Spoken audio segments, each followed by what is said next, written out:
Dios es bueno, salga el sol o no salga, llueva o haya sequía. Él es bueno y siempre lo será. Amén.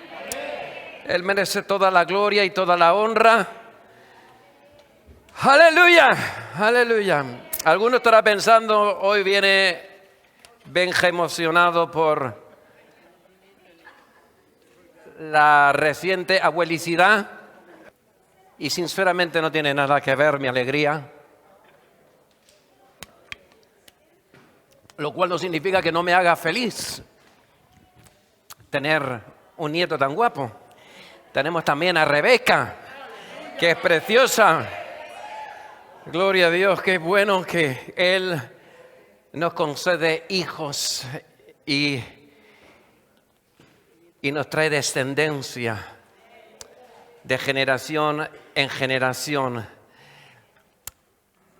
Hoy sabía ya desde hace un tiempo que tenía que compartir algo en la iglesia. Ya llevo una buena temporada sin compartir y todos los años, llegado a estas fechas, acostumbro a apagar por favor las luces del estrado. Bueno, no sé si se puede, esta no y la demás sí, eso no se puede hacer, ¿no? Así es que no sé ni dónde tengo la Biblia. ¿Aquella se puede poner? Vale, ahora veo la Biblia, pero no os veo a vosotros. Bueno, está bien así. Acostumbro siempre a leer los lugares donde la Biblia nos habla del nacimiento de Jesús. Y a pronto bote, sin mirar vuestros telefonitos móviles, ¿en qué dos libros se nos describe ese momento histórico, ese momento crucial de la humanidad en que un hombre nacería, pero no era hombre, era Dios hecho carne? ¿En qué dos libros de la Biblia se nos cuenta esta historia hermosa? ¿En Mateo? Atreveros, soltarla. Juan, Mateo, Lucas, solo falta Marcos.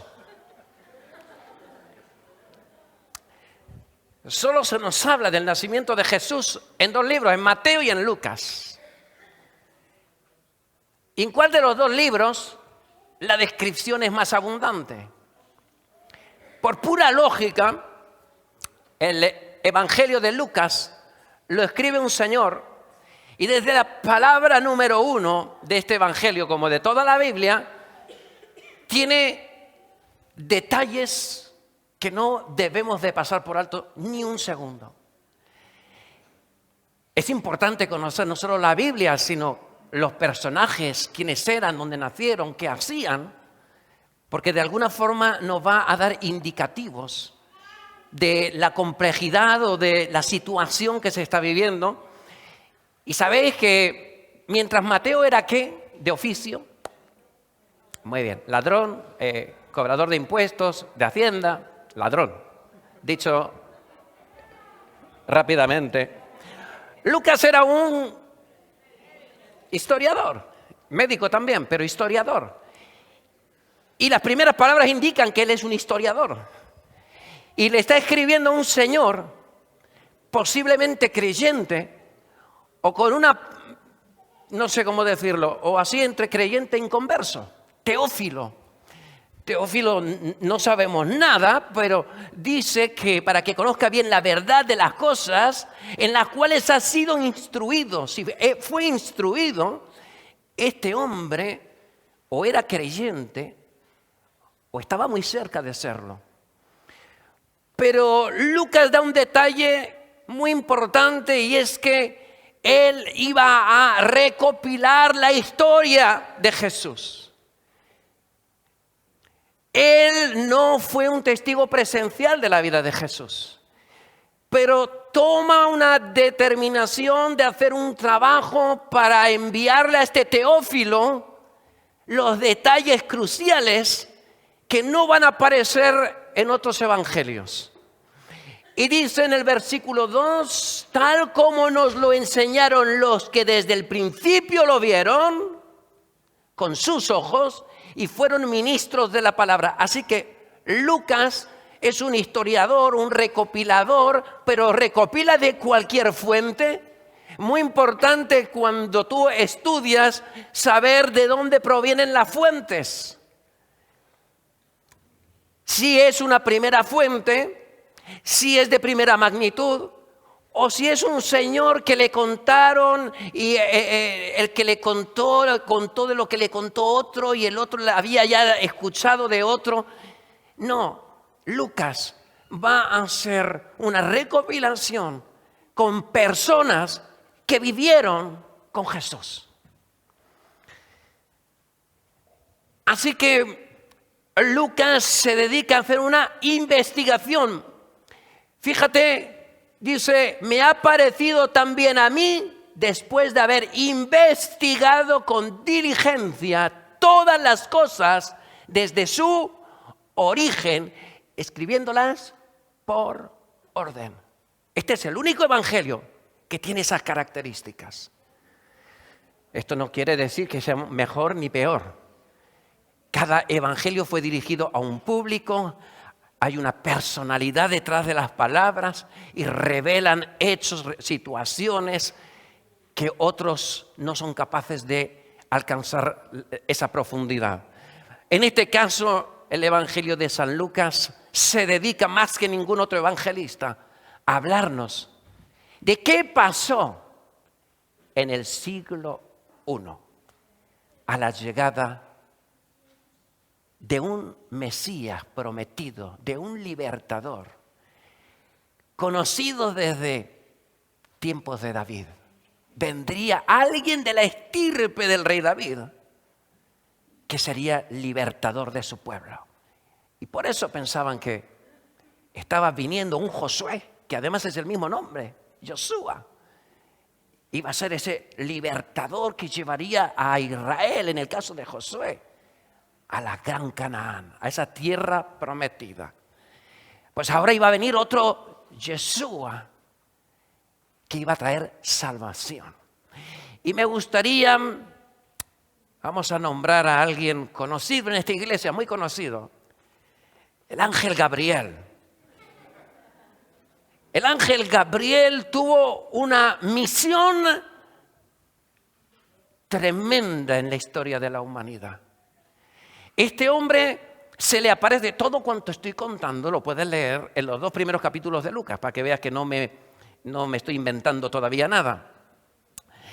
El ángel Gabriel se le aparece a 2 personas que conozcamos. ¿A quién?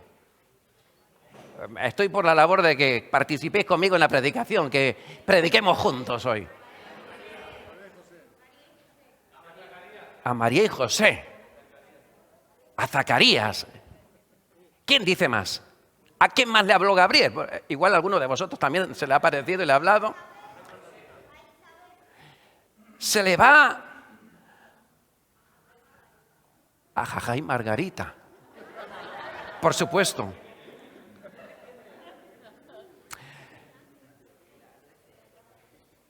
Gabriel va directamente a encontrarse con Zacarías, que era un profeta, que era un sacerdote. Y Zacarías tenía una esposa. ¿Recordáis qué le pasaba a la esposa? Bueno, ¿recordáis cómo se llamaba para empezar? Elizabeth. ¿Hay alguna Elizabeth aquí? Pues para vosotras. Elizabeth.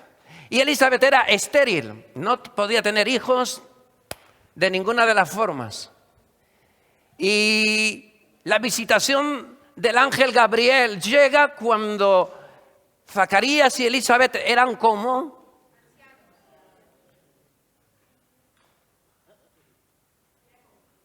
viejos, carcas,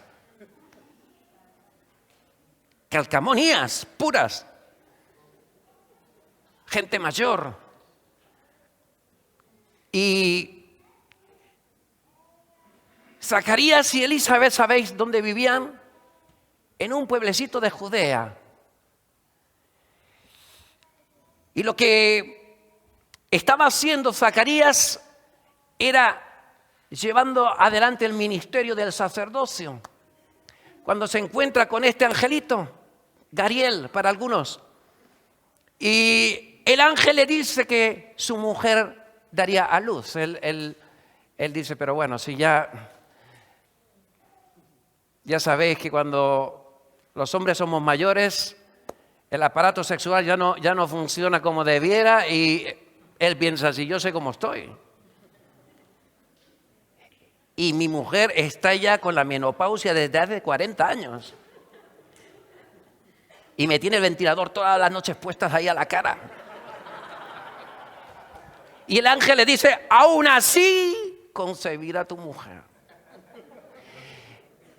Yo creo que se queda mudo del susto, porque dice la isla que ya no habló más hasta el alumbramiento de su bebé. ¿Cómo se llamaría? El hijo de Zacarías y de Elizabeth, Juan. Estamos descubriendo muchas cosas. En esos tiempos, 6 meses más tarde, el mismo ángel se le aparece, lo habéis dicho antes, a María. Jamás se le aparece, no sabemos, a José. Sabemos que a José se le aparece un ángel, no sabemos si es Gabriel o qué. Pero con seguridad a 2 personas, Zacarías por un lado, y se va a presentar a María. María tiene palabras, o mejor dicho, María se queda sin palabras. Y me gustaría que vayamos al versículo 31 para tener en cuenta las palabras que el ángel le cuenta a María. Si la cosa era gorda con Zacarías, agárrate a María. Le dijo el ángel, versículo 34, María le dijo al ángel, ¿cómo será esto que me estás contando? Si yo no conozco varón, dicho de otra forma, si yo no tengo relaciones sexuales con José, solo estoy prometido con él. En esos tiempos uno llegaba al altar, al matrimonio virgen. Y versículo 35, responde el ángel, el Espíritu Santo vendrá sobre ti. ¿Cuántos chistes se hacen de eso hoy en día? No sé si a ti te han contado algún chiste de... Ayer una hermana de Mariluz hizo un chiste que a mí por lo menos no me hizo ninguna gracia, no me pareció gracioso ni nada, pero... Y dice, te cubrirá con su sombra, pero son inconversos, se puede entender.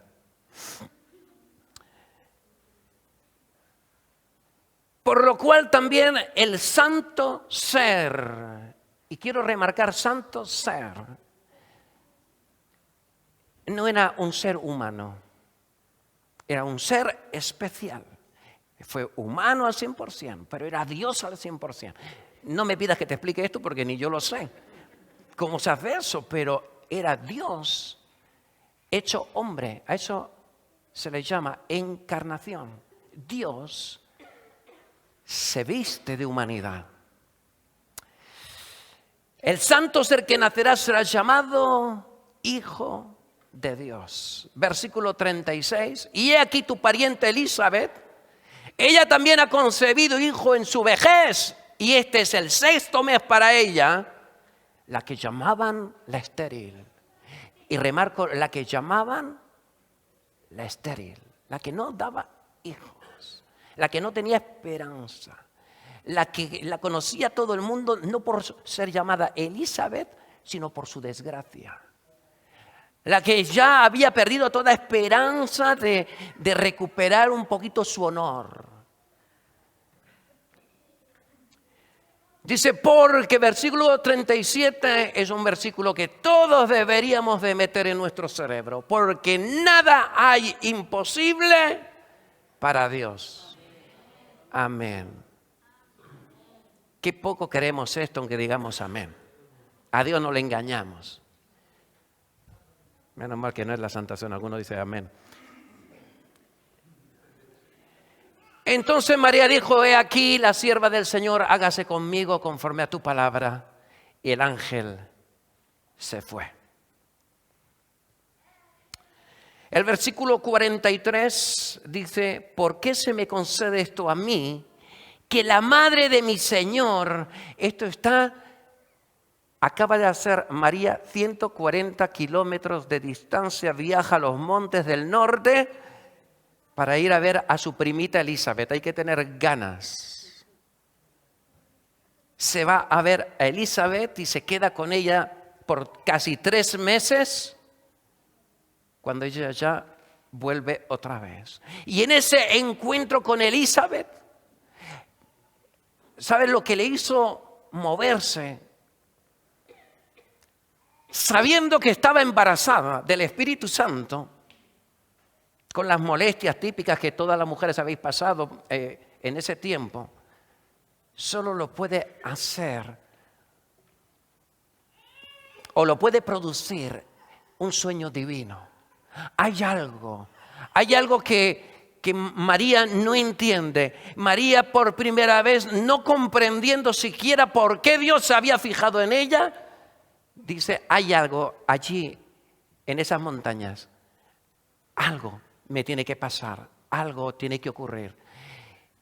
Y muchas veces alcanzamos el propósito de Dios sin saber, sin conocer. Pero hay algo que te dice, ves en esta dirección, ves, camina, camina, camina. No importa, no ves, no tienes indicios. Es como ir un poquito a ciegas. Pero hay algo que te impulsa. Ese es el Espíritu de Dios. Y es el Espíritu el que hizo que llegara hasta Elizabeth. Y la palabra de Elizabeth es, ¿por qué me concede esto a mí? Que la madre de mi Señor venga a mí. ¿Te has fijado quién es el protagonista en esta historia? La madre de mi Señor. Está diciendo ahí dentro, en esa barriga. Yo hoy veía a Abraham, no el de la Biblia, sino, eso hubiera sido tener mucha fe, pero a mi nieto. Y yo decía, ¿cómo debía de estar de encogido? Y eso que es pequeño. Claro, tampoco podíamos esperar un gigante viendo a los padres. Bueno, pero aún así, con 3 kilos 148 gramos, dice, ¿cómo puede estar eso ahí metido? Además, líquido amniótico y la placenta. Y ¿cómo cabe? ¿Cómo se puede hacer esa?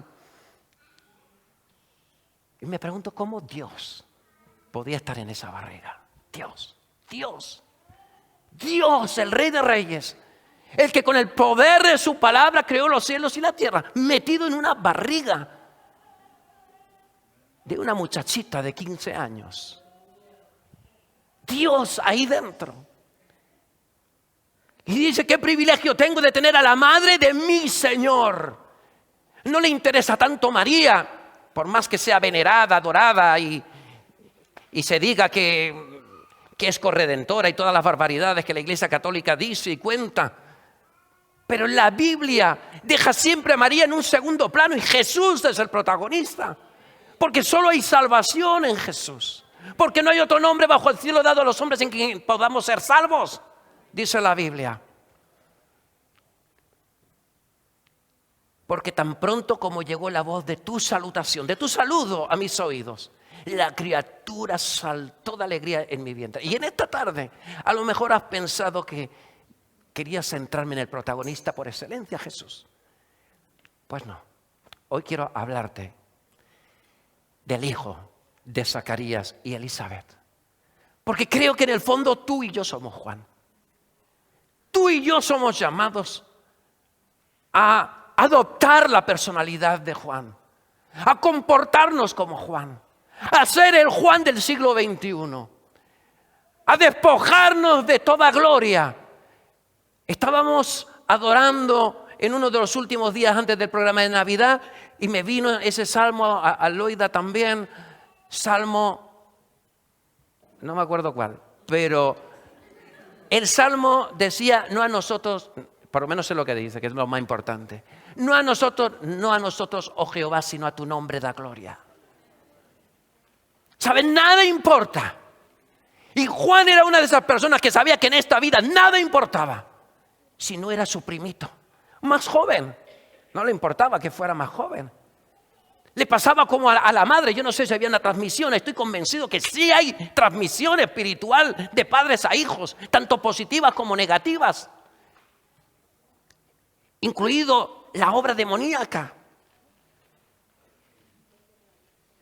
Y Elizabeth sabía que era grandioso poder hospedar a la madre de su Señor.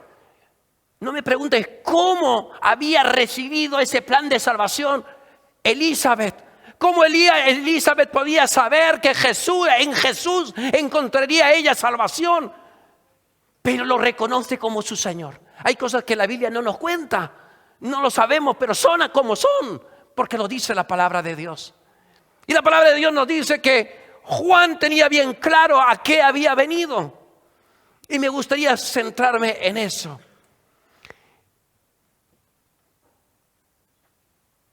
Dice, entonces María dijo: engrandece mi alma al Señor. Por eso en esta tarde yo decía, vamos a alabar a Dios. Estamos empezando a alabar a Dios como corresponde, como iglesia. Empezando a entender que tú te puedes sentar mientras se está alabando a Dios. Y la presencia de Dios inunda esto. Y tú que estás sentado, te quedas igual o peor que cuando llegaste. Y hay otro que está alabando a Dios, que está hablando en lenguas, que está glorificando a Dios, que está exaltándole, que a lo mejor vino destrozado por el trabajo, pero está levantando sus manos, le pesan como si tuviera hormigón en las manos, pero tiene las manos alzadas, como hacía Moisés en la guerra de Israel. Sabe sufrir, sabe hacer sacrificio de alabanza, y cuando acaba el culto, esa persona está rebosante del Espíritu. Y dice, ¿por qué? Si yo también estaba ahí, en el mismo culto que él, pero tú te vas hueco y vacío, y el otro se va lleno. Esto me recuerda al publicano, dándose golpes en el pecho. Yo soy, yo hago, yo tengo. Porque al fin y al cabo depende de tu corazón. Y cuando tu corazón está alegre, y porque mete un gol. No me conozco ninguno del Real Madrid, y es una vergüenza para un madridista como yo. Antes era Cristiano Ronaldo y ese me acordaba por lo de Cristiano. Y mete a alguien del Real Madrid. Y no tiene que haber, no necesita, ¿cómo se llama el entrenador del Real Madrid, este francés? Zidane. No sale Zidane al público y hace así, ¡vamos, vamos! Como hace Loida, vamos a alabar a Dios, hermanos. Vamos, que Él se lo merece. Que ya llevamos 10-0 y la gente sigue sentada en su sitio. O sigue alabando a Dios, Señor, qué bueno que... No tenemos sangre en las venas.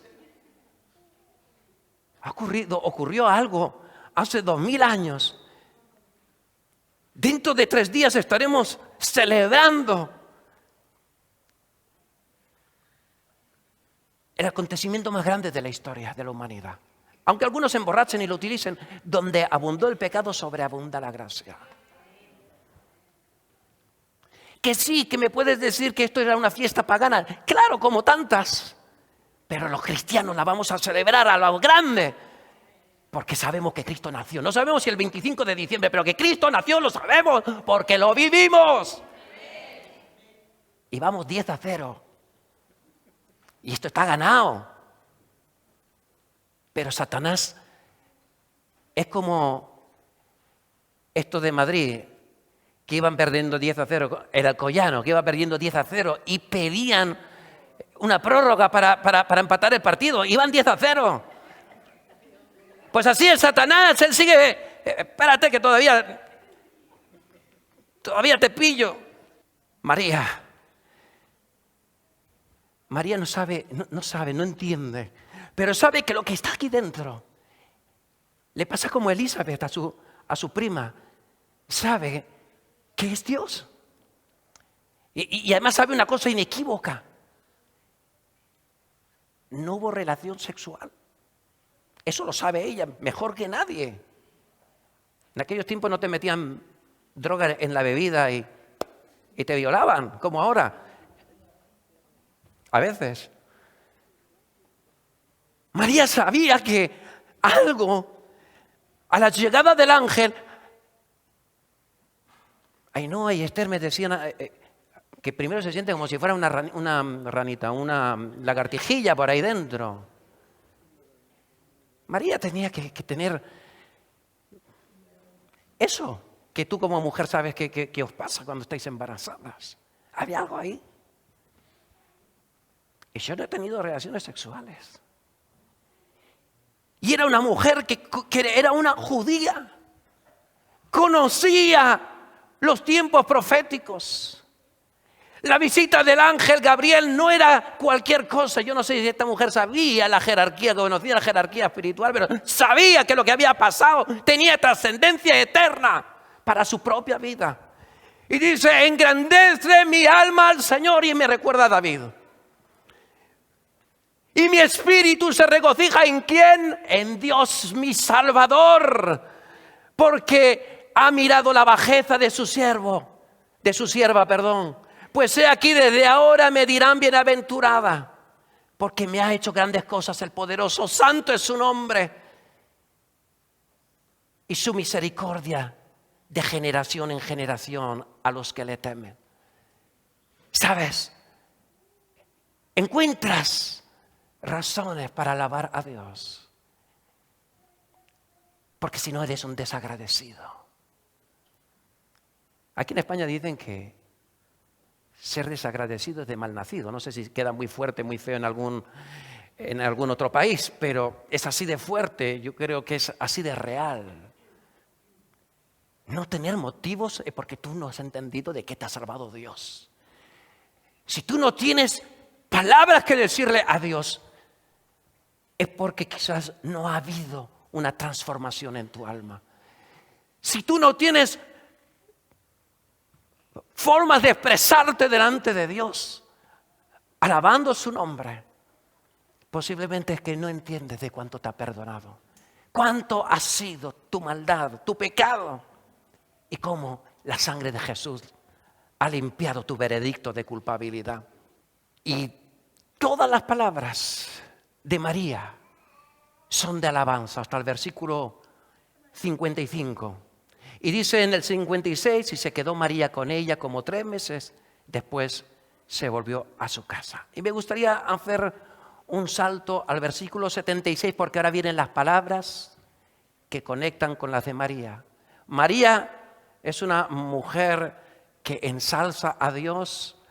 Zacarías hace su trabajo como profeta y sacerdote y tiene palabras proféticas. Y me gustaría que me acompañarais todos al versículo 76.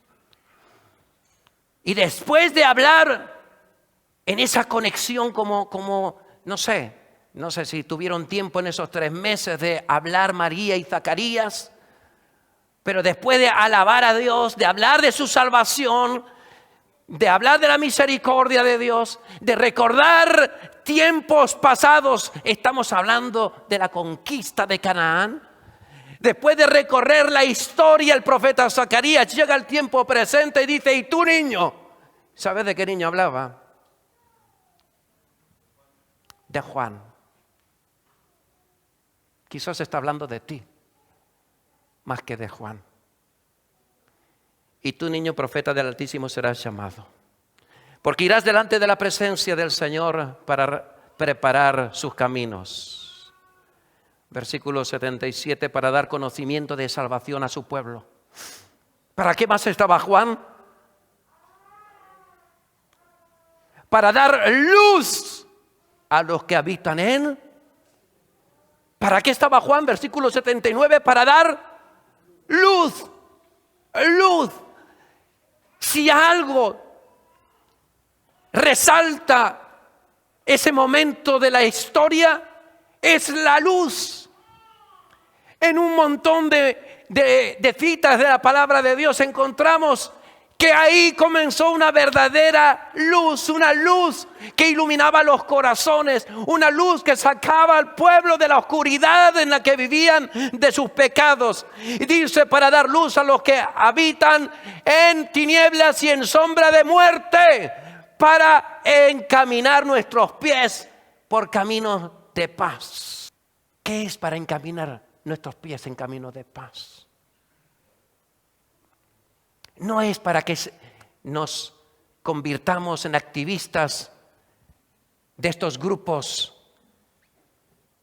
protectores de la naturaleza, que les importa más la cría de una ballena que la de un ser humano. Habla de ese camino de salvación que trae paz interior. La paz en el mundo. Por eso cuando el cura en un funeral dice, dense la paz, yo les digo, Dios le bendiga. Cambio el término de dense la paz, porque tú y yo no tenemos potestad de dar paz a nadie. La paz o te viene del cielo, no hay paz que tú puedas dar.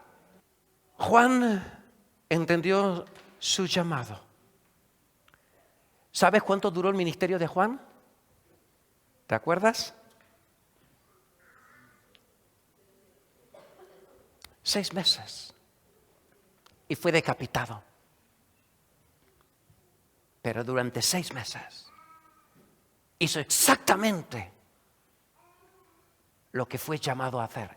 Y me pregunto, si tú y yo hiciéramos durante 6 meses, si fuéramos luz,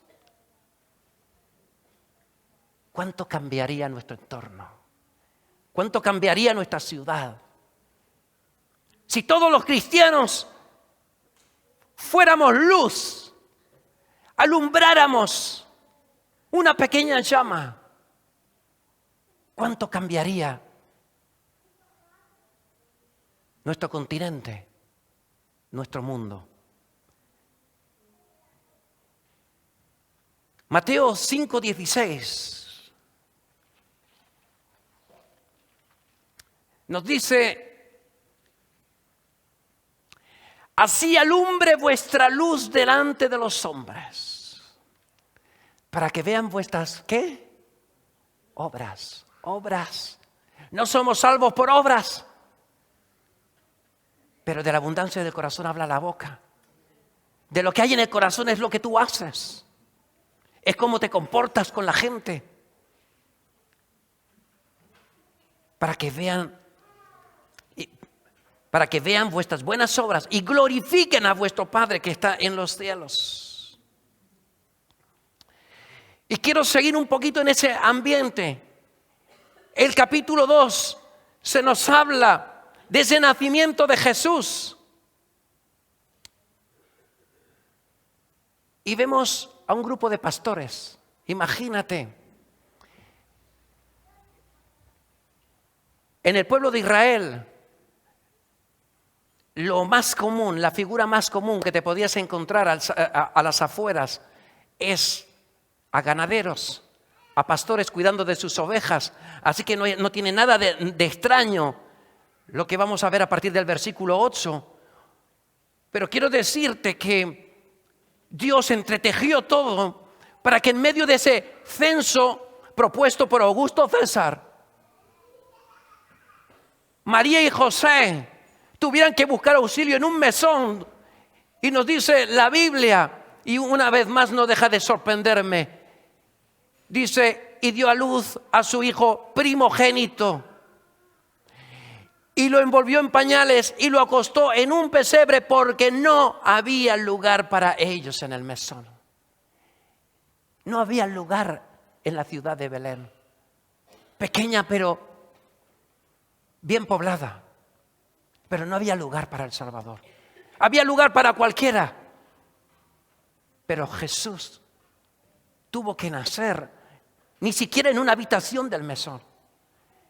Ni siquiera en una habitación del Gandía Palace. Ni en el Cibeles. Sino en un pesebre. Y ahí tuvieron que alojarse. Y a unos kilómetros de distancia habían unos pastores que estaban cuidando de sus ovejas. Y sabes, en medio de la oscuridad, del pecado, de la humanidad, del mundo, una luz, una estrella reflejó sobre los pastores. Y dice la Biblia, y he aquí se les presentó un ángel del Señor y la gloria del Señor los rodeó de resplandor y tuvieron gran temor. Resplandor, luz. No se habían dado cuenta en Belén, pero los pastores a kilómetros recibieron ese resplandor. Y yo me pregunto, nuestra luz, ¿tenemos resplandor? ¿Estamos emitiendo esos rayos de esperanza a los que están alrededor? Sobre todo en fiestas como esta. Hablamos de la Navidad, de ese célebre día, de ese momento histórico crucial. Allí les rodeó resplandor. Juan el Bautista supo levantar su vela, supo traer luz, supo preparar el camino del Señor.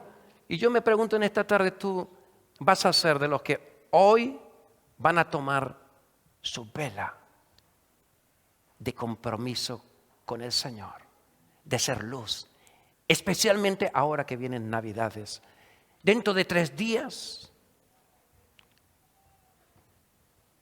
Jesús vendría a un mundo de oscuridad. Belén, la ciudad de Belén le costó un precio. Los niños menores de 2 años fueron aniquilados en medio de sangre. Ya estaba de alguna forma presagiando que aquella vida acabaría envuelta en sangre. Venía el Salvador, pero venían los sufrimientos. ¿Te imaginas para José y para María? Las palabras. A José se le presenta un ángel, a María el propio ángel Gabriel. Dice que María atesoraba eso en su corazón. ¿Te imaginas la cara de María viendo a Jesús muriendo en la cruz? ¿Te imaginas a tu hijo en Picassent? ¿Te imaginas a tu hijo o a tu hija muriendo siendo inocente? ¿Cómo se sentiría? ¿Cómo te sentirías en tu corazón? Muere y además inocente. ¿Cuántos sufren la desgracia de que les matan un hijo, un nieto, un amigo, porque alguien estaba borracho? Y uno siente y se pregunta por qué tuvo que morir si él no tenía la culpa de su borrachera. Qué tremendo. La historia de Jesús era una historia de luz, pero también de sombra. El versículo 14 dice así: gloria a Dios. Esto es, los ángeles que aparecen en el cielo, alabando a Dios. Y yo te pregunto, ¿no tendrás tú y yo más motivos que alabar a Dios que incluso los ángeles? ¿Sabes que los ángeles no han sido redimidos? Por los ángeles no tuvo que morir Cristo. ¿Sabes? Los ángeles estaban adorando. Gloria a Dios en las alturas y en la tierra paz. Por fin paz. ¿Quién la estaba dando? Jesús de Nazaret. En su nacimiento había paz. En su nacimiento había esperanza de un mundo distinto. Y sigue diciendo, y buena voluntad para con los hombres. ¿Y sabes cómo se traduce esto en castellano? ¿Cómo la gente lo ha interpretado? Paz a los hombres de buena voluntad. Es totalmente mentira, incierto y demoníaca esa frase. Los hombres no tenemos buena voluntad. La Biblia dice que los hombres somos pecadores, todos. Cristo no vino por los hombres de buena voluntad. vino para aquellos como María, que reconocen su vileza, su torpeza, su pobreza espiritual. Para ellos, para nosotros vino Jesús de Nazaret y trajo luz.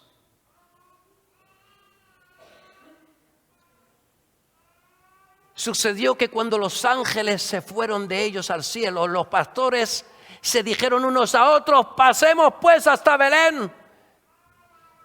Y a algunos nos cuesta tanto venir al culto. Y se acercan fechas donde la Navidad, escucha, debería ponernos los pelos de punta.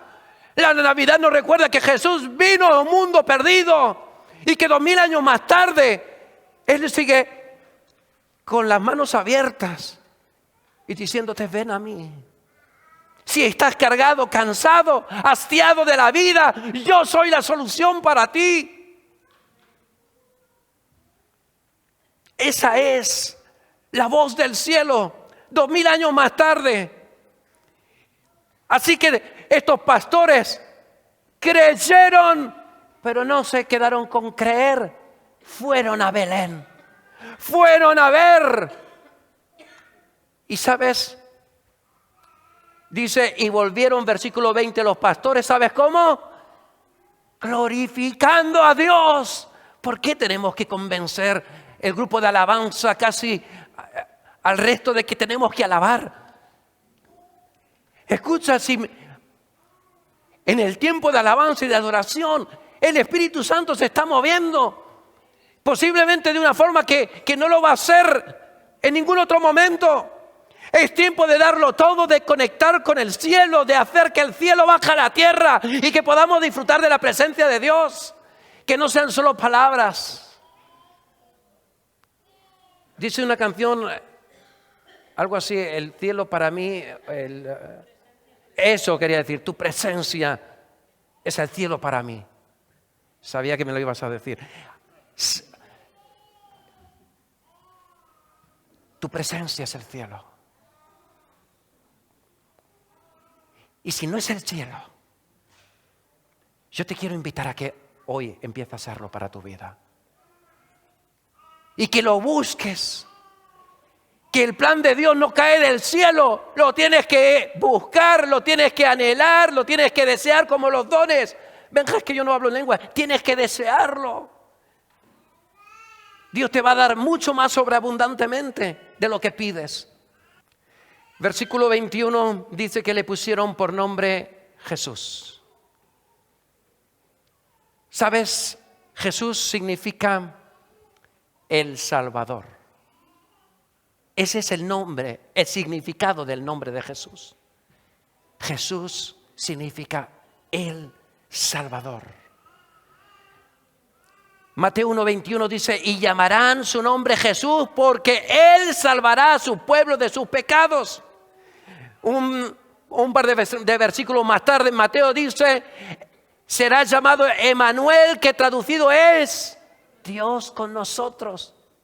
Dentro de 3 días celebramos que Dios se quitó la chaqueta de Dios para ponérsela de hombre y hacerse como tú y como yo. Y Juan el Bautista entendió. Juan el Bautista comprendió cuál era su tarea, cuál era su trabajo.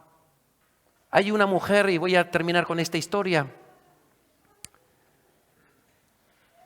en el versículo 36 del capítulo 2 de Lucas. Dice: estaba allí Ana profetisa después de que Simeón también profetizara y recordara que Jesús era la luz, versículo 32, para la revelación a los gentiles y gloria de su pueblo Israel. Y llega Ana, que estaba allí, profetiza, hija de Fanuel, de la tribu de Aser. Bueno, la mujer tenía ya más de 100 años. Esto no me lo invento yo, no hay más que sumar. Y dice: y no se apartaba del templo, sirviendo de noche y de día con ayunos y oraciones. Esta mujer Presentándose en la misma hora, daba gracias a Dios y hablaba del niño a todos los que esperaban la redención en Jerusalén. Una mujer evangelista. Algunos pensamos que solamente la mujer samaritana. Bueno, aquí tenemos otra mujer que además de ser profetisa era evangelista. Era una mujer que vivía para Dios. No, por favor, no me encendáis estas luces. Quiero recordar ese texto, Juan 1:14. Dice, y aquel verbo se hizo carne y habitó entre nosotros y vimos su gloria, gloria como del unigénito del Padre. Y aquel verbo se hizo carne y habitó. Me gustaría subrayar la palabra habitó. ¿Sabes qué habitó? Lo he estado comprobando en el Nuevo Testamento interlineal griego. Traducido literalmente diría, y se hizo carne y fijó su tabernáculo. Una conexión directa con el Antiguo Testamento. ¿Recuerdas lo que significaba el tabernáculo para el pueblo de Israel? Una tienda en el campamento que representaba la mismísima presencia de Dios. Y aquí Juan nos recuerda que Él estableció. No había forma más santa, excelsa, más especial en el léxico griego que la de tabernáculo. Su vida era la representación de Dios en forma de hombre. Era un tú a tú. Era un despojarse, como dice Filipenses capítulo 2. Y Juan fue llamado a ser ese siervo. Juan capítulo 3, versículo 19, se nos recuerda que eres la luz. Y esta es la condenación, que la luz vino al mundo y los hombres amaron más las tinieblas que la luz, porque sus obras eran malas. Porque todo aquel que hace lo malo aborrece la luz y no viene a la luz para que sus obras no sean reprendidas. El Evangelio de Juan en el capítulo 8, versículo 12 dice, otra vez Jesús les habló diciendo, yo soy la luz del mundo. El que me sigue no andará en tinieblas, sino que tendrá la luz de la vida. Al final de la Biblia, primera de Juan 1:7 dice, pero si andamos en luz, como Él está en luz, tenemos comunión unos con otros. Y la sangre de Jesucristo, su Hijo, nos limpia de todo pecado. ¿Sabes? Isaías 9:6 nos dice, Hijo nos es dado. Y su principado sobre su hombro, y será llamado Consejero, Príncipe de paz, Dios fuerte. Pero creo que lo más llamativo de todo es, Hijo nos es dado. Dentro de 3 días, en estas fiestas estamos celebrando una cesión, un regalo. Zuli, un regalo. Davides, un regalo. Un regalo que tiene precio de sangre. Un regalo que trajo un resplandor. Un regalo que alumbró a Juan el Bautista. Juan el Bautista decidió ser esa antorcha. En esta tarde Yo quiero hacerte una invitación. Vamos a encender las 2 antorchas. ¿Lo sugieres que están para esto? Vamos a encender 2 antorchas mientras hacemos una reflexión. Juan el Bautista, ponte allí por favor, tú aquí, decidió vivir para su primo. Pero todos sabemos que no era una cuestión de familia, era mucho más que familia. Juan el Bautista decidiría preparar, allanar el camino. ¿Sabes? Juan el Bautista acabó en una cárcel, predicando, como tantos hombres y mujeres de Dios. El que hoy tú estés aquí, significa que muchos dieron su vida por ti. No por ti de una forma personal, salvo Cristo, que sí lo hizo personal. Pero Jesús espera de ti un compromiso de ser luz. En estas fiestas tú puedes participar de la oscuridad, y puede ser oscuridad o puede ser luz. Y en esta tarde yo quiero invitarte. Hay 72 velas, más velas que personas. Y solo quiero que pases aquí a encender tu vela. No sé si tenemos platitos Luz Mari de plástico para que esto no se convierta luego en un resbaladero. Si hay platitos suficientes, pues podrás tener tu platito, y para que no te quemes. La idea no es que te arda la mano. La idea es que en esta tarde tú puedas hacer un compromiso. Hoy tu vela simboliza tu compromiso con Dios. Hoy tu vela es como esa canción, no me acuerdo de Mark Orwitt, me parece, que dice: enciende una luz. Posiblemente encender la luz te suponga vergüenza, te suponga no reírte de algún chiste verde, te suponga decir: estoy en contra del aborto, te suponga decir: te respeto,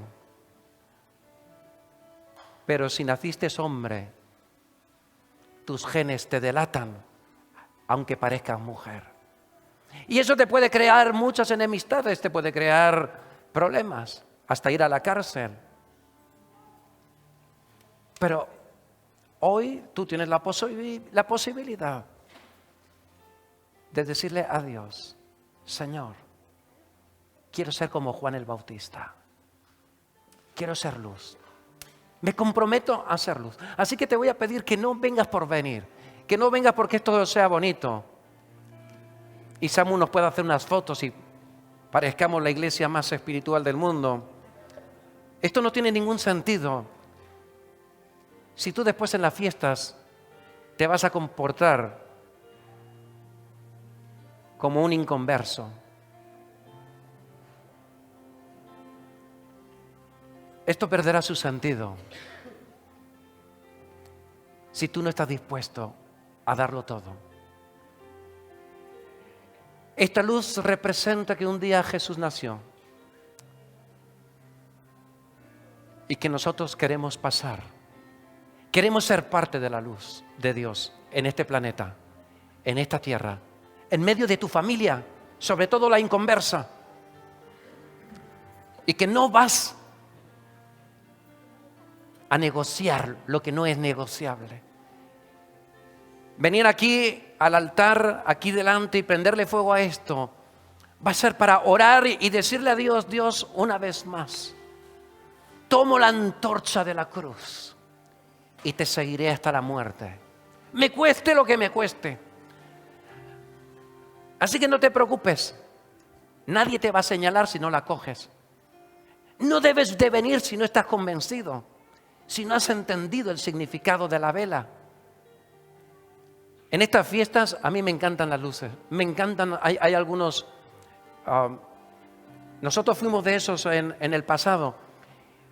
Hoy me doy cuenta que todo hecho con el sentido apropiado, todo no, pero muchas cosas pueden ser hermosas. La luz siempre alumbra, siempre alumbra. Pero Dios quiere algo más que un arbolito de Navidad. Algo más que tú tengas un Belén en tu casa. Te quiere encendido, como la vela que vas a coger, si la coges. Así que venir aquí y encender la vela es para ir a tu asiento con la vela encendida y decirle a Dios, comprometerte con Dios. Estas Navidades, Señor, van a ser distintas. Mis hijos, si tienes hijos, van a entender por mi actitud. Yo me acuerdo el día que llegamos a mi casa después de un culto y en nuestra casa habían velas. Y algunos pensaban, mi padre se le ha ido la cabeza. Nunca lo ha hecho. ¿Qué tiene que ver esto? Y mi padre nos explicó el significado de la luz. Y para ti es importante, pero para tus hijos quizás lo sea más. Vivirán momentos muy complicados en esta vida. Y ellos un día tendrán que encender su propia vela. Si esta tarde no lo hacen, que los niños también pueden pasar con supervisión de los padres o de alguien mayor. Hoy tienes la oportunidad de comprometerte con Dios, no conmigo, con Dios. Estas Navidades es mucho más que Papá Noel. Mis hijos tienen que entender que Jesús es mi regalo, que Jesús es el regalo de la humanidad, que la venida de Jesús es lo que trajo paz en el alma, es lo que trajo esperanza en la humanidad. El mundo estaba destrozado después de Malaquías 400 años hasta que llegara Jesús. Fue un tiempo infernal, 400 años de no tener palabra de Dios. Y de repente vino la antorcha más grande que jamás puedas imaginar. La explosión más increíble. Un pequeño bebé de nada. En la ciudad en el pueblo más insignificante y en el lugar más asqueroso, Jesús nacería en un pesebre para hacer luz por el resto de los siglos. Así que yo quiero invitarte mientras cantamos esta canción, solamente si estás convencido de lo que vas a hacer en esta noche, que vengas aquí a derecha o a izquierda y prendas tu vela y te sientes en tu asiento. Vamos a orar, vais a orar. Esto es algo individual, es personal, no lo puedo hacer por vosotros. Y decirle, en mi casa va a haber luz. En mi casa va a haber luz. La Navidad va a ser algo más que regalitos, Papá Noel, árbol de Navidad, lucecitas por todas partes, decoraciones aquí y allá. Jesús es nuestro regalo. Y nadie nos lo va a quitar. Y no cuesta dinero. Pero te puede costar la vida. Porque como diría Josué, yo y mi casa serviremos. Serviremos, serviremos, lo daremos todo. Juan vivió 6 meses, pero lo dio todo. ¿Quién fuera como Juan? ¿Quién levantará la antorcha? ¿Quién estará dispuesto a sufrir y decir, yo no te voy a negar? Así que esta vela representa el no te voy a negar. No somos de los que retroceden, sino de los que avanzan. Y la Navidad es demostrar a Jesús en tu vida. Es que tu corazón brille, que tu corazón se inflame, que haya fuego en tu alma. Y que podamos tener un tiempo de alabanza, de gratitud, porque un día Jesús vino. ¿Qué sería de tu vida hoy si tú no conocieras a Jesús? ¿Qué sería de tu vida hoy, de tu familia? Si alguien no te hubiera hablado, si un día la luz no hubiera llegado a tu alma, ¿qué hubiera pasado? ¿Qué sería de ti? Mientras reflexionamos, quiero invitarte, las velas están aquí. Os voy a pedir que nos pongamos de pie, que cerremos nuestros ojos Vamos a dejar solamente esta luz encendida. Vamos a apagarla. No es emocionalismo, no quiero preparar ningún ambiente. El ambiente es el tuyo, es personal, es individual. Lo que tú hagas, que no te importe el que tienes a tu lado. Si no quieres, no lo hagas. No lo hagas. No seas hipócrita. Si vienes a coger tu vela, estate seguro de sostenerla durante todo el año y en especial en estas fiestas. Demuestra que Jesús vive, que Jesús es real, que Jesús cambió la historia del mundo y de tu vida.